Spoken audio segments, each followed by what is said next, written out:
At work, guys, that's why it's the weird camera angle. It's the last day of the semester for me, and I got an on-campus job that I work like 2 hours a week at, just because I get all these 30% off at all apparel from the bookstore, and I get free graduation cap and gown. But either way, we're talking about Luka Doncic right here, and what I wanted to talk about was Tim Bontemps of ESPN wrote that they have a 2-year window to show that Luka Doncic is, that this team is ready for title contention, and then Luka could leave.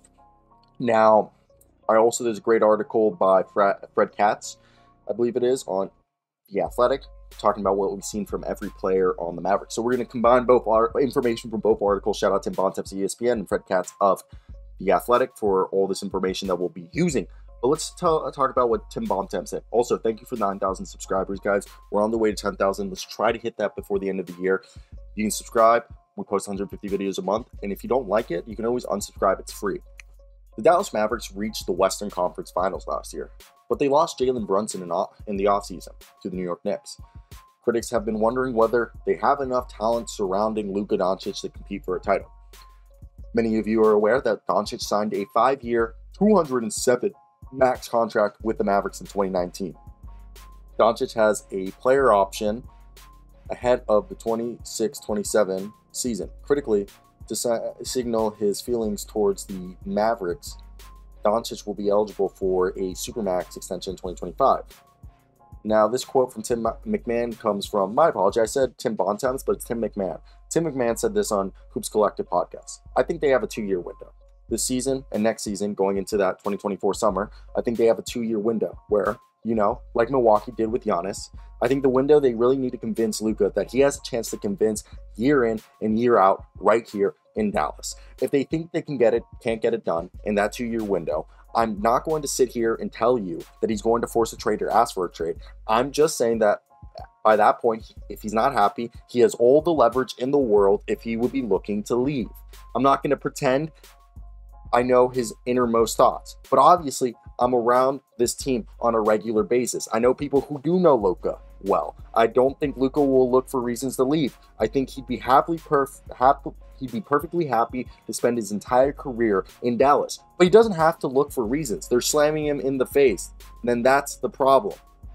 He's also the guy who's a ruthless competitor, which means he loves winning. He's used to winning. He won championships with Real Madrid. He won a Eurobasket championship with the Slovenian national team. He also detests losing, can't handle it, whether it's cards, ping pong, but especially NBA games, said Tim McMahon on his Hoop Collective podcast. The Mavericks are widely expected to be on the market for a significant trade upgrade to their roster this deadline or end the offseason, similar to what Milwaukee did for Jrue Holiday in 2020. The trade for Holiday led to Antetokounmpo signing his supermax with the Bucks.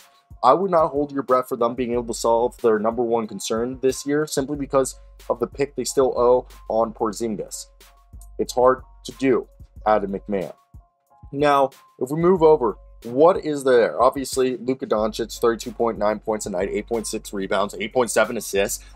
This guy's shooting 61% true shooting. His most efficient season. The guy's shooting 54.5% from 3 to 10 feet, okay? Then 10 to 16 feet, 51.5. And he's reduced his three-point launches to the career low level by posting up and driving even more than before. Now, the next players are the guys that Luka needs. Spencer Dinwiddie.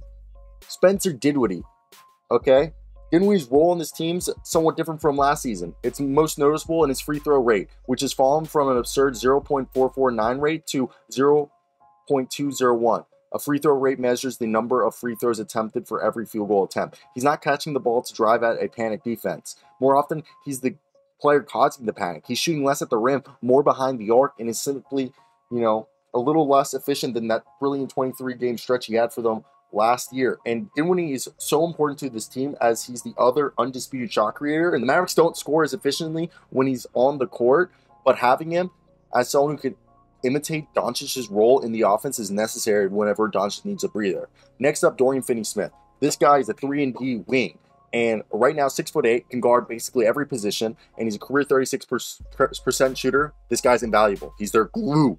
Then, Josh Green.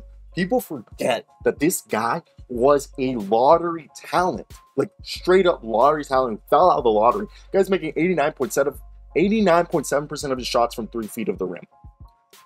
DeAndre Jordan, who's a career good 3-feet shooter, shoots 75 to 76. Josh Green is shooting like 15% better. And also, he's shooting 44.4% on his threes. That's preposterous. It doesn't even make. And he's like making his shots efficiently. And Green's athleticism and his off-ball movement makes Doncic and Dinwiddie so much better. And Green's getting more and more minutes, and his contributions, okay, like, is there. I even think Tim Hardaway, like, his value comes in 3-point takes. And it doesn't matter if it's a miss or an ill-advised three. It's just he just keeps shooting threes. And yes, he was shooting 29.4% until November 20th. But the 6 games since November 29th, he's shooting 54.5% from three. Yes, he's struggling from the arc. He's 37.2% lowest of thing. But Hardaway turns 31 next year. He's coming off a lower bar injury. He's legitimately their sixth man. They need Tim Hardaway. The contract might be a bit much, but you need Tim Hardaway. Okay? And I think right now, Hardaway isn't like the downhill driver he used to be in the past, but I think he's now just a guy who shoots threes. Same thing with Kleber. He's arguably at times the team's best defender next to Dorian Finney-Smith, and he's earned the spot, you know, because Jason Kidd's hesitant to play Christian Wood without Kleber on the floor. Dallas is outscoring opponents by 6.9 points per 100 possessions with Wood and Kleber on the floor. Kleber unlocks Wood, at least in Kidd's eyes, and then he must be available and effective. Kleber's unique skill set is what unlocks Dallas and Doncic to be at their best. And then you got Wood, who I think he's good. He's a reliable shot creator. But for them, I think it all comes down to,